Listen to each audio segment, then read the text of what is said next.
আজকে আমি ঝাল ঝাল মুরগির মাংস রান্না করছি। দেশি মুরগির মাংস একটু অন্যরকম সিস্টেমে, সবাই তো পারেন আমি জানি। আজকে আমার মনে হলো আমি আমার নিজের সিস্টেমে কিছু রান্না করি। দিয়ে দিলাম দুটো তেজপাতা, এলাচ, দারচিনি,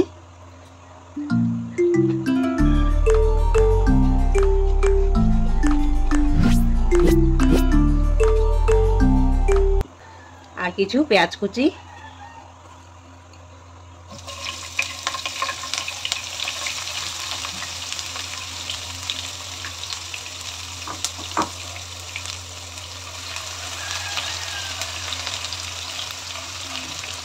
পেঁয়াজ কুচিগুলোকে আমি বেরেস্তা করে ফেলবো, একদম লাল লাল করে।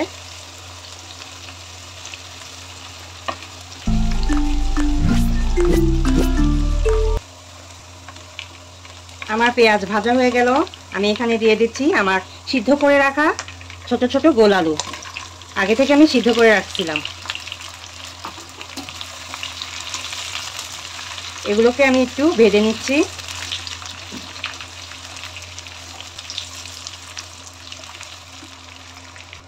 আলুতে যেন লবণ ঢুকে আমি একটু লবণ দিয়ে দিলাম।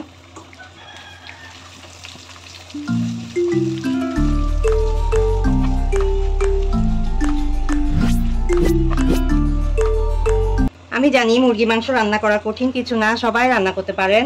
তো আমি আজকে হঠাৎ মনে হলো যে আমি একটু অন্যরকম করে করি। দিয়ে দিচ্ছি আদা বাটা, দিয়ে দিলাম রসুন বাটা। আপনারা এভাবেও করে দেখতে পারেন, খেতে নিশ্চয়ই ভালো লাগবে। সবসময় তো একই রকম রান্না করা হয় মুরগির মাংস, আজকে একটু অন্যরকম ট্রাই। দিয়ে দিচ্ছি হলুদ গুঁড়ো। আর যেহেতু আজকে মুরগিটা ঝাল হবে তাই ঝালের পরিমাণ বেশি দিব। 1 চামচ, 2 চামচ আর 3 চামচ, ঠিক আছে। দিয়ে দিচ্ছি ধনিয়ার গুঁড়ো।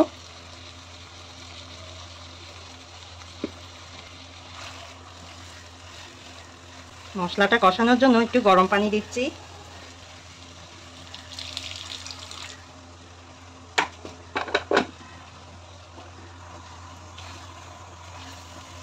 মশলাটাও কষবে, আলুটাও কষবে একসাথে, দোনোটাকেই আমি কষিয়ে নিচ্ছি ভালোভাবে।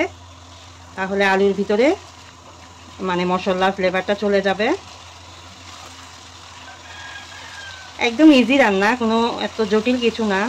তবে এভাবে রান্না করে খেলে নিশ্চয়ই ভালোই লাগবে। এখন আমি ঢেকে দিব রান্না হওয়ার জন্য। আর একটু পানি দিয়ে দিচ্ছি, ঢেকে দিচ্ছি।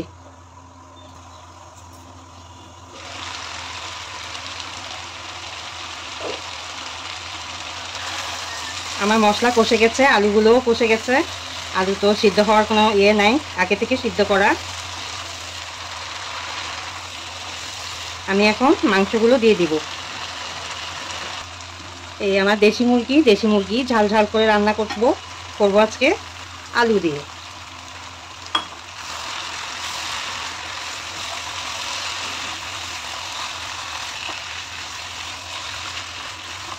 ভালো করে নেড়ে আমি এখন ঢেকে দিব। এখন মুরগিটাও কষা হবে।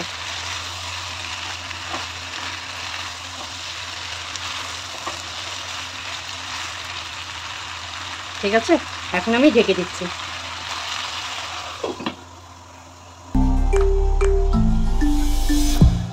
চলে এলাম আরেকবার নাড়াচাড়া দিতে।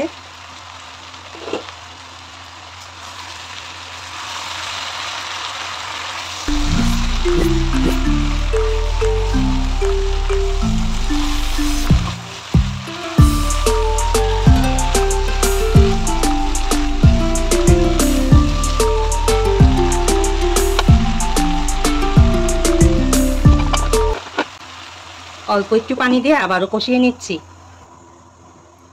চলে এলাম আবারও।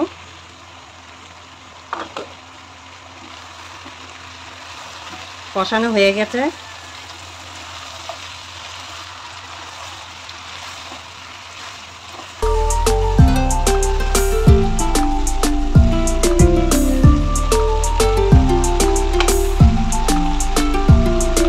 মতো পানি দিয়ে দিচ্ছি। আমার ভিডিওটি ভালো লাগলে, আজকের রান্নাটি ভালো লাগলে একটি লাইক দিয়ে দিবেন। প্লিজ সবাই আমাকে একটু লাইক করে হেল্প করবেন এগিয়ে নিতে, এবং ভালোবেসে আমার চ্যানেলটাকে সাবস্ক্রাইব করে নেবেন। আর যারা সাবস্ক্রাইব করেছেন তাদেরকে অসংখ্য ধন্যবাদ। আর যারা এখনও করেননি আমাকে অবশ্যই বন্ধু করে নেবেন, আমিও সবাইকে বন্ধু করে নিব। আরও খানিকটা লবণ দিয়ে দিলাম, জিরা দিয়ে দিচ্ছি।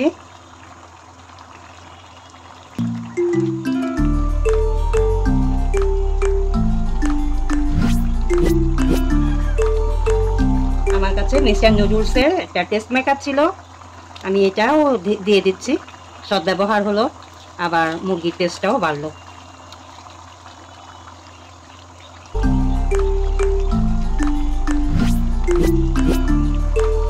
ঢেকে দিচ্ছি, আরও কিছুক্ষণ হবে। তৈরি হয়ে গেল আমার ঝাল ঝাল মুরগির মাংস, গোল গোল ছোট ছোট আলু দিয়ে। জানি না দেখতে কেমন হলো, অবশ্যই কমেন্ট করে জানাবেন। আর সামনে আরও একটি ধামাকা রেসিপি নিয়ে হাজির হব ইনশাল্লাহ। ততক্ষণ পর্যন্ত সবাই ভালো থাকুন, সুস্থ থাকুন। আল্লাহ হাফেজ।